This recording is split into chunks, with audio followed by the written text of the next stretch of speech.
Yan, sulit ko na tong bike. From asa? Wala siyang angkasa ng bata. Mabigat yan dyan, paakyat. Kasi nasira diba yung bike namin.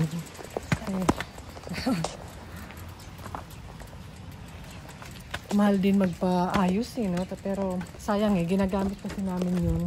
Like pag mag-grocery. Kumbaga daily ano namin. Daily life. Para nasakay na tayo. Mapunta ako sa Japan, nagbuntis, nanganak. Doon ako nagkaroon ng bike no, ng mga 3 years old na si ate. May angkasan pa, front and back. Hindi ako nakapag-bike ng ganito, kaya iba yung feelings. Ayan, for the memory lang na walang angkasan ng bata.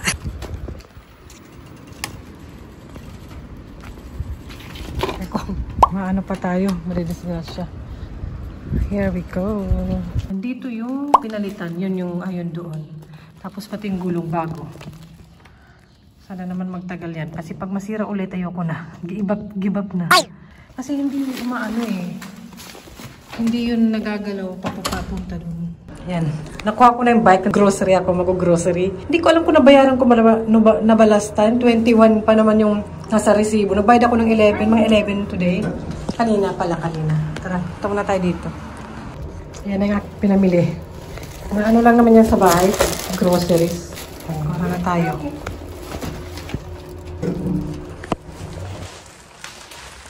Yun nga, yung sabi ko kanina, sabi ganun, tuloy tayo yung kwento. Parang nagbayad na ako ng mga 24 last time na pumunta ako doon. Tapos, ngayon may 11 akong binayaran. Pero hindi ko makakalimutin na talaga. Sobra na akong makakalimutin. Hindi ko maalala, wala akong naalala. So, ganun, nag-amnesia. Gano'n, nasa naman yung bike, nandito na. Ang aking service everyday. Ang aking bike, may mga may sakayan na dun sa likod. Hintay ako stoplight eh. Nakalimutan ko talaga. Kasi may resibo ako last time eh. Tapos yun ang dala ko ngayon. Tapos binalik ko yun. Tapos may binayaran ako. Si Papa dapat kasi ay. Hayaan mo. Pag ano naman eh. Tiwala din naman kasi ako. Kasi dito naman siguro hindi sila magluloko. At saka bicycle shop talaga siya. Na yung malaking company. Okay. Waiting lang natin.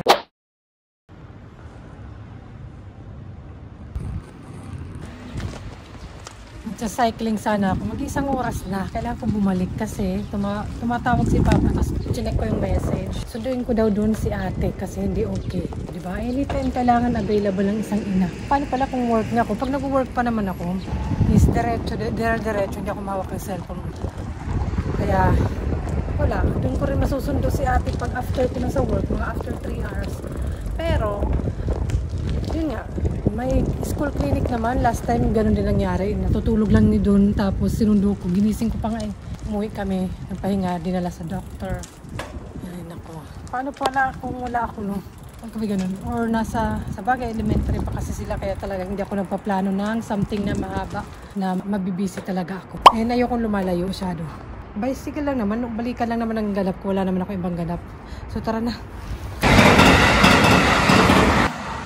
Ay. Ito na, nakauwi na ako. Ano pa lang naman? 10:30. So, ayan. Susunduin ko na lang si ate ng ganito. Hindi na magpapalit ng damit. Ganun din naman eh. May utos pa si Papa kaya pupunta ako ng library. Pero magpapalit ako ng bag. Ayan. Dito. Ay, nako. Talaga naman. Ganito pala maging ina. Ginusto mo yan, Jackie. Ay, ganyan talaga. Pero syempre, pag mag-high school na sila, baka hindi naman ganyan na. Baka kaya na nila. Pag kaya nila umuwi na sila lang, mag-stay dito sa bahay ng sila lang. Pero pag ganyan pa kasing edad, kailangan pa rin i-monitor yan pag hindi tama. Ay, pag hindi okay. Hindi siya okay sa tiyan pa rin. Ano itong batang to? Yung mga pinagdadadala ko. Palit ako na bag kasi pang bike. Malaki siya. May pupuntahan sana akong Mega Don Quixote. Malayo dito sa amin yun. Pero try ko lang mag-bike. Hindi na ako mamimili. May titinan ako. May iti-check kasi ako. Ay, nako. Yung tubig ko laki. Kaya pala, kaninang umaga pa lang, kaya nga inagahan ko ng alis, parang kaninang umaga pa lang, okay naman siya, actually walang sign na hindi okay si ate. Kaninang umaga pa lang, parang dadalawang isip ako na gumora, bala ko sanang makipagkita or magtambay somewhere or basta, kumbaga ganun, with friend or gumora somewhere, dun sa Osaka kasi may malaking donkey dun. Kasi may donkey naman din dito, yung malapit-lapit sa amin, pero maliit lang siya. Basta may titinan lang ba ako. Pero, Yun nga, sabi ko mag-cycling na lang ako. At least pag nakabike ako, nag-cycling ako, pag after, uwian na lang agad. Ganon. Pag may kasama naman ako, syempre magtatambay pa, gala-gala muna, chika-chika. Pero yan, kaya mabuti na hindi ako nagplano. Kaya hirap din sana magplano nung pag may kumara meet up with friends. Pero madali lang naman i-cancel or kumura, bumalik ng bahay. Kasi okay naman ang transportation dito sa Japan. Ganon. Bahala, nagura ako dun sa school, nakapang sports. Sabi siguro, nag-sports lang naman pala yung mama niya. Okay lang, carry lang. Available lang pala yung mama niya, hindi busy. So, ganon. Pero doon pag nagsinundo ko before, nagsundo rin ako before, yung teacher ba, sabi niya, sorry, guminasay. Sila pinag-sorry. Ako nga dapat mag-sorry kasi na-istorbo nila sila or nag-alaga pa sila sa bata, di ba? Sila pinag-sorry. Siguro sorry kasi siyempre mga tao dito sa Japan, sa lahat naman, mga busy, yung mga mami, lalo na mga mami na may work, siyempre mag-i-stop sila sa work nila na yun. Siguro na break time lang sila, tumingin sila sa cellphone. Paano pa kaya kung malayo yung biyahe, 1 oras, ganun. May mga tao pa naman malayo yung work nila. Paano pa kaya kung ganun, no? Kaya ayoko rin pag mag-work talaga ako, gusto ko yung parang nearby lang, matagal lang 30 minutes na biyahe. Ganun. Kaya mabutin lang may bike. So, ibang bike kami nang gagamitin ko para kasakay si ate sa likod ko. Kaya gamit ko pa rin yung bike na yun na kinuha ko. Kasi pag ganyan nga, hindi okay, hindi genki, pwede pa naman si ate makaupo doon. Or magta-taxi pag wala, diba? Pero kung kaya naman, nandiyan lang naman kasi school, parang 8 minutes ba? Walk, parang 10 to 8 minutes walk lang naman yung school nila. So, gora na tayo. Ay, sabi ganyan. Ay, nasa ba yung kailangan kasi mag-name tag. Mag-name tag, diba socks ko? Hindi latag ng pang sports. Yung, alam mo yun, yung yung ayun. Ay, nako. Tapos magtatanggal ako doon ng sapatos kasi papasok sa school kaya nga may room shoes sila. Pero okay naman tsura ko, magmamas naman ako eh. So tara na, kailangan ba okay itsuras, Jack? Hindi na nga okay anak mo. Hindi naman malala, kasi kung malala yun, syempre mag-a-ambulance na yun, tapos sasabihin sa amin kung saan dinala. O talagang sasabihin na sunduin talaga ng agad-agad. Hindi naman pwede si Papa ang sumundo, kasi mas malayo si Papa, tsaka yun nga, ako naman yung may available talaga. So, tanggap ko naman yun. So, ganun, tara na, ang dami kong chika, pero may time naman, pero agahan ko na, kasi kuha ko naman si ate para comfortable sa dito sa bahay. Mapapababy lang yun eh. Breastfeed ko lang yun eh. Sundo ko na si madam. May daladalang plastic. Okay, take a rest, okay? You want blanket? Okay. Yeah. Hindi tayo pasukay. Langgana. Yung baby pang bat nila ito ng baby. Di pa ko po tinatapon. Yung tabo nila. Ganyan tabo nila dyan eh. Palangganang maliit. Ay puti ha. Akala ko si pambansang kajutay. May pa ganito. Wala naman siyang lagnat. Sinek siya doon sa clinic, school clinic. Hindi na ako napag-video-video doon. Dito sa Japan, hindi siya na mag-video-video lalo na sa mga school. Depende. Pag may mga event, pero depende pa rin. Pero sabihin pa lang, hindi na nga okay. Anak ko, nag-video-video ka pa. Mga 3 beses daw sumuka. Marami naman siya kinain this morning. Kagabi, marami siya nakain. Dami niya nakain na kanin. Ayun, ilan din, 3 nurse ba, 2 yun nandun, or yung isa teacher, yung isa lang yung nurse. Tapos yun nga, wala naman daw lagnat. Ang ano lang sa kanila, kasi parang hindi sila nagpapakita na nandidiri, ganon. Kasi sumusuka kinuha pa nga sa akin yung sinukaan eh. Siyempre, nag-gloves yung nurse, siguro din, para kung virus man, di ba, hindi mahawa. And ang una, parang may tanong sa akin, natataranta na ako eh. May tanong sa akin na, siguro nanay ka ba niya? Pero yung sinagot ko, will go back home. Akala ko tatanong niya, mali yung sagot ko, natataranta na. Hindi ko na step by step, sumakses agad. Tapos sinabi ko, siguro ang pagkakaintindi niya, nandito sa bahay, ako yung taga-alaga. Ano ka ba? Pero sanay na ako niyan. Kasi dati rin napagkamalan ako niyan dyan sa Pilipinas, sa Manila, na sinabi ng sales lady yun sa mall. Kasi nakadikit sa akin yung mga anak ko, sabi, mabuti close sa'yo yung mga alaga mo. Parang di ko alam kung magagalit ako, Pero sa bagay, nagtinignan ko itsura ko. Pero hindi naman yan sa itsura. Siguro kasi hindi lang nga na gets. Karami naman din ng mga nanay, mga anak ganito lang din pag ganun. Lalo na biglaan na naman, expect nila na So okay, papainumin ko siya ng gamot. May gamot naman dyan si ate. Kasi last, dinala namin siya sa doctor. So, magpapahinga siya, ayan. And, syempre, i-observe ko kung anong ganap. Kailangan i-observe. Ang nanay talaga maraming posisyon. Nurse, chef, all around. Ganon. All around kaming mga nanay, mga ses. Ay. Hiningal ako dun May ma-award mamaya. Inutusan niya kasi ako punta ng library kasi may binabaro siya na book. Ito yung library card niya. binulsa ko. Naglakad na lang din ako papunta doon. Kasi pinagpawisan ko na lang itong damit na to eh. Nag-rest lang naman sa atin. Malapit lang din naman yun. Siguro mga 10 minutes. Balikan 20 minutes. Close pala today, Tuesday. Minsan kasi mga ganyan, close mo lang Monday, Tuesday. Kasi open sila ng Saturday, Sunday siguro.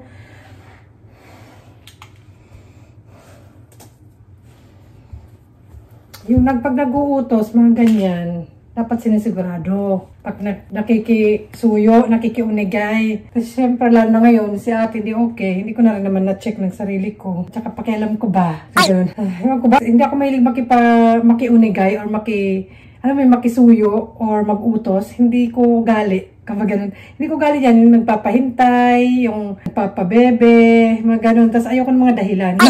Ay, depende lang. Depende naman. Pero okay lang na at least na kapag walk din ako. Kasi madali din siya lakarin sa totoo lang. Kasi yung daan ba. And nandito lang naman si ate. Papainumin ko siya ng gamot. Kailangan talaga tayong mga nanay, mga active din tayo. Dahil sa ganyan, mga anak natin, kailangan na malakas tayo. Kaya mag-walking kayo dyan. Huwag niyo pabayaan yung inyong mga sarili at huwag magpaka-stress. Ay, sabi ganun, maglalaba ako. O diba, maglalaba pa.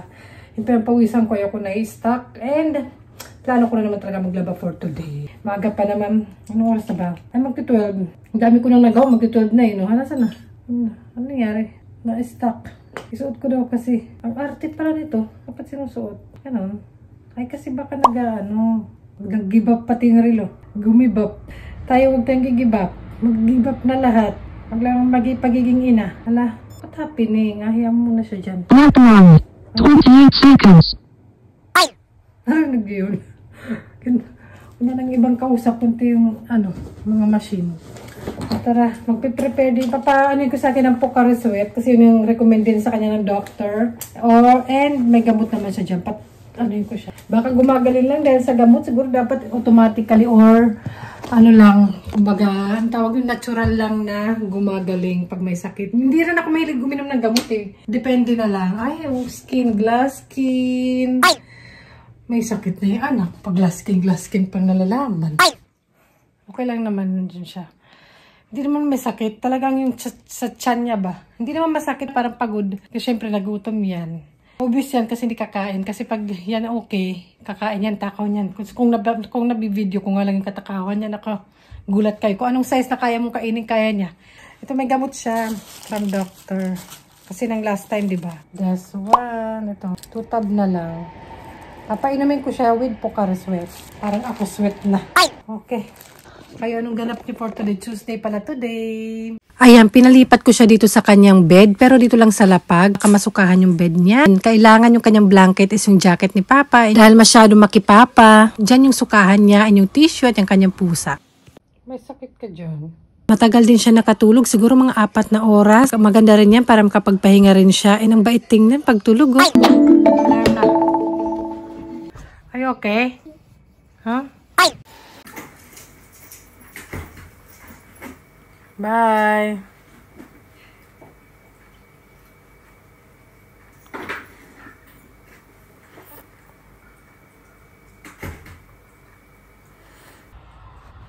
Yes, ayan. Tahimik ang bahay pag nasa school ng mga bata. Kaya mahilig din akong gumora or gusto ko na bibisi din ako. Pag nandito naman ako sa bahay, mga gawaing bahay. Pero today, meron akong ganap kaya nandito yung backpack ko. Tingnan natin si ate kung okay na talaga siya. Okay naman siya. Nag-take siya ng gamot kahapon. Mahaba yung tulog niya. Kaya may gamot din siya kasi nangyari din sa kanya yung last vlog ko, di ba? Last week. Tapos ilang days siyang nagpahinga. So okay na naman siya. Kaya pumasok na rin siya today. Ito maliit na ito kay Bunso. Kaya itatabi ko na to kasi minsan nakikita na sinusuot niya. Kasi minsan medyo malamig pa rin. Ewan ko. Nag-iba yung panahon.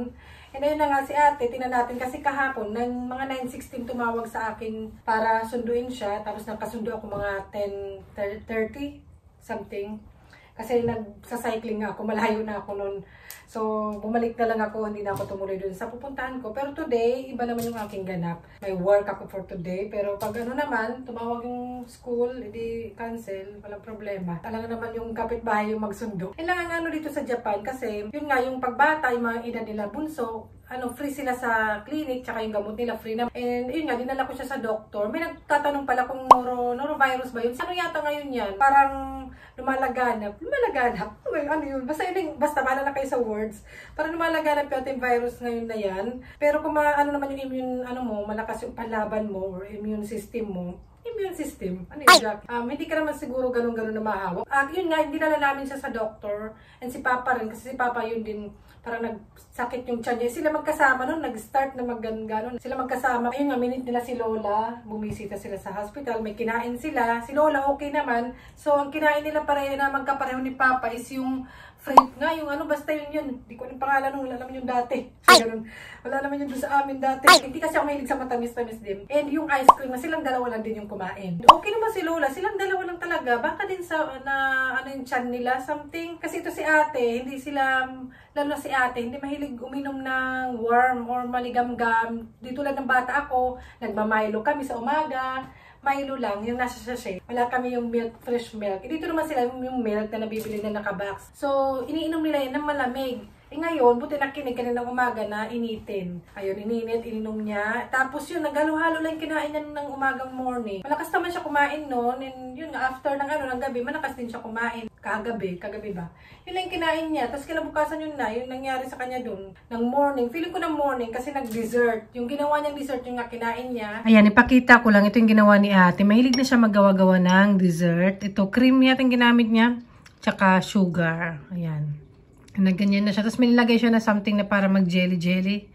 Na magganyan-ganyan ba? Ayan, kain. Masarap naman siya. Hindi gaano matamis. Nalamigan siguro yung tiyan. Kaya, ewan ko, kasi kung ako lang, madali lang. Kasi sumusunod yan sa akin. Pero pag nandiyan ang Papa, pinapauna ko sana yung maligamgam na tubig. Sabi ko, maligamgam na tubig muna sa umaga. Nagmatamis pa. Ngayon, wala. Normal na tinapay lang naman. Di ko na kasi nabablog kasi busy ako pag umaga pag nandito sila. Kaya ngayon nga lang ako nakapag-vlog pag nakalabas na sila, di ba? Ano ba yan? Ang bilis ko magsalita. Kasi para mabilis. Mga 10 pa naman ako aalis. Titignan ko si ate. Parang okay naman na siya. May PE pa naman sila today. Ayun yung magpa-video kanina. Ilang dito sa Japan, pag mga ganyan, kung wari ako, may work ako kahit sa, let's say, hotel. Ang hotel, ang ilang oras lang din naman yung hotel. 4 hours ba? Ang hotel, 10 to 2 p.m. ba? Basta mga ganun. Hindi ko rin yan magagawa kung ganyan ang sitwasyon, di ba? Na biglang nagkasakit si ate. Parang hindi ako mapapakalin yan kung ganyan. Kasi, hindi katulad sa Pilipinas, kahit pa paano, andyan yung mother ko. Pwede kong patingnan-tingnan, kung emergency, ganyan, kailangan sundo. Hindi may susundo. Kumbaga may susundo ba? May kamag-anak ka, may pinsan. Dito, lahat. Ito, ako na yung kamag-anak, ako na yung kapitbahay, ako na yung pinsan, ako na yung naan, ako na yung lola. Ako na, kasi si lola matanda na rin. Pero kere nang, ilang taon na yung mga anak ko nung pa ako gigib up. So, yung ganun. Yun lang, kailangan talaga ni ate magpabalik ng lakas niya kasi nakakapanibago din na pagbabawalan ko siya or nakakawa na pinagbabawalan ko siya kumain kasi mahilig talaga yung malakas talaga siya kumain. Kaya pag di siya kumakain, parang mapapansin mo talaga hindi siya okay. Pero kagabi, kumain siya. No?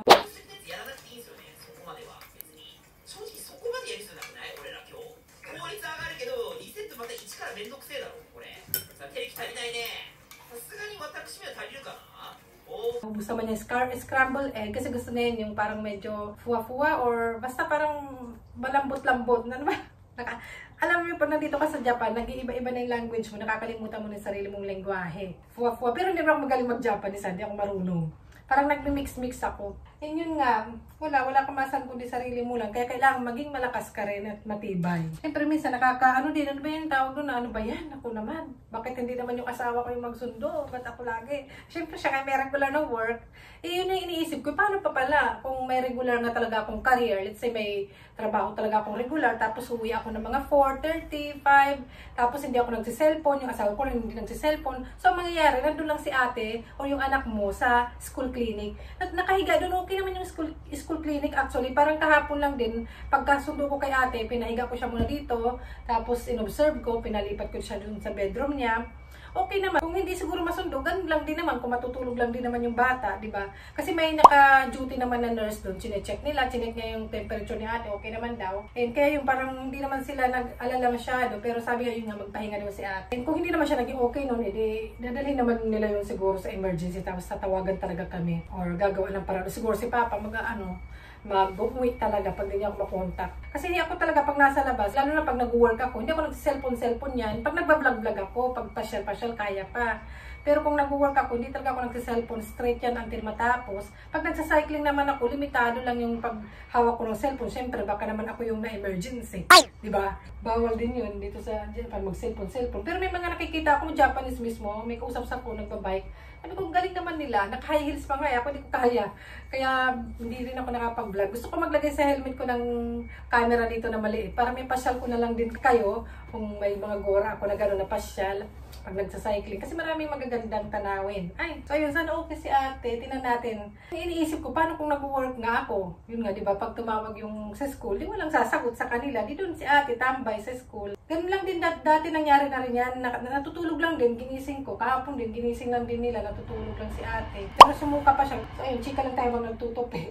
Nagugura din ako mamaya para ma-edit ko rin to. And huwag kayo mag-alala, may doktor naman na malapit para kay ate. Salamat sa nag-alala at nag-message. Nag-message siya, nag-comment. Wala namang confirmation na norovirus. Hindi naman sinabi ng doktor, possible lang daw. Pero wala naman siya lagnat. Nagsusuka lang talaga siya. Walang lagnat, hindi siya na yung poop niya, kumbaga yung dumi niya, okay naman. Sa suka lang talaga. Kaya sabi ko, pare-pareho lang naman kami ng kinakain ngayon dito sa bahay. Kaso iba lang ngayon level ng kain ni ate. Kahapon, ng umaga, nagsuka siya, di ba kahapon, morning na pala ngayon. Siya yung may naiba na sinubo sa bibig niya. Yun yan, yung ginawa niya na parang purin or parang kumbaga sa atin, ano ba yun? Leche flan. Pero sa kanya naman, yung parang anendo tofu ba? Siya lang gumawa. May cream siya, tapos sugar, parang pinaghalo, basta papakita ko sa inyo. Ayun, sa kanya lang, siya lang sumubo nun. Kagabi hindi kami kumain, kasi pag kumain kami, kakain din yun. Baka din sa cream, sa milk. Pero today, uminom siya ng gatas marami, maligam-gam. Mabuti naman nakinig. Hapon ko tuloy na ban eh, di ba? Naglaba ako. After ko sa labas, nabisi-bisi na rin si Jackie. Ang pinaka-worried ko kay ate, actually ngayon, yun, na-worried ako sa tiyan niya tuloy. Kasi usually hindi naman sila yung sakitin talaga na lagnat. Oo, minsan, ubo, sipon, pero nagiging okay naman, lalo na si Bunso, hindi sakitin talaga. At ako ng bata ako, hindi talaga ako sakitin. Ang worried ko lang kay ate, kasi since maliit pa siya, talaga, is may asthma siya. So pag nagkakaramdam na ng sipon, ubo, papunta na sa asthma, pag hindi ma-doktor, hindi papunta sa doktor, hindi maagapan, asthma na talaga. Atakihin na siya. Parang ako may asthma din ako eh. Yun lang yun, yung worried ko na magiging sakit niya. Hindi yung mga ganyan sa tiyan, sa lagnat, ganon. Sa asthma, si ate malala. Kasi naalala ko noon na confine ng mga ilang buwan pa lang si Bunso noon, 4 months, 2 months. Nag-stay kami sa hotel, sa hospital, kaming 3. Pina-check-in na kami ng doctor kasi nga, walang magbabantay kay ate. Parang tiningnan din ng doctor yung sitwasyon ko na may maliit akong bata. Paano pagbisita-bisita kay ate dun sa hospital, paakyat pa naman, kasama ko yung maliit. Mabinat pa ako. Siguro sabi ng doktor, o sige mag-stay na kayong 3 dito, i-confine na rin natin yung maliit mo. Kasi pag i-confine si Bunso nun, 4 months, 2 months ba si Bunso nun, andun na ako, magkakapag-stay ako. So 2 bed, nandun na ako natutulog noon. Mga 1 week ata kami noon, si ate. Basta yun yung picture niya. Kasi Bunso ang liit pa niya, dumedede pa siya. So hindi ako prepared noon. So yung damit ko minsan nakakaya sa doktor kasi medyo, alam mo yun. Ay naku, kasi nagpapa-breastfeed ka, biglang magpapasok na doktor, yung ganun ba. Ay, so hindi ako susuko. Napagdaanan ko yun na silang dalawa. Hindi ako susuko. Napagdaanan ko na ako lang dito sa kanila. Yung susukuhan ko lang yung asawa ko. Yung pang-utos-utos niya na hindi niya sinisigurado. Yung sa library. Isang beses na rin nangyari yun. Pinagbibigyan ko lang. Pero today hindi pa pwede. Ay, kasi today, that time, dapat mag-stay ako kay ate. Or dapat, kumbaga, isipin ko lang si ate. Inisip ko ba yung pagkuha dun sa library. Tapos pagpunta ko dun, close pala, hindi niya inano. Alam, parang naano ko yun na magdideo. Pero akala ko Monday, Tuesday kahapon, Wednesday. So ayan, yun lang naman yung mga tinupi ko. Meron pa naman dun, pero wag na. Kasi yung mga socks yun, yung mga socks ba. Pag everyday naman yung kinukuha dun, hindi ko na yung tinutupi minsan. Kasi dun naman kukuha na lang sila. Ayan. So ayun lang naman ang chika. naglabas lang ako. Hindi naman, okay naman. Pero yun nga, nag-worried ako syempre kay ate. Pero sana okay lang siya, kaya kailangan kong i-check yung phone ko, baka mag-call.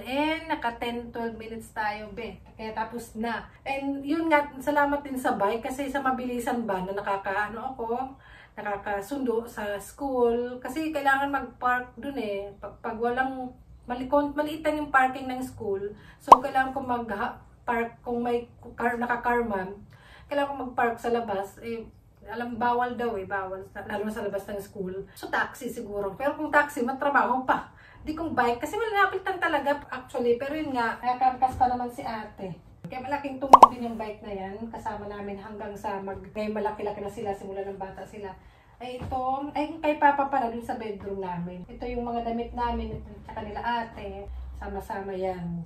Ang ganap dito. Yung setup dito sa bahay. Kay Papa yung lahat ng closet doon sa bedroom. Sabi ganun. May galit sa asawa. Ayun. Bye-bye na. Salamat sa anong salamat? Bye-bye na. At ako ay maglilinis-linis pa ako dito sa bahay before ako gumora. And i-observe ko yung cellphone ko. Tingnan natin kung okay talaga si ate. So, ayun. Bye!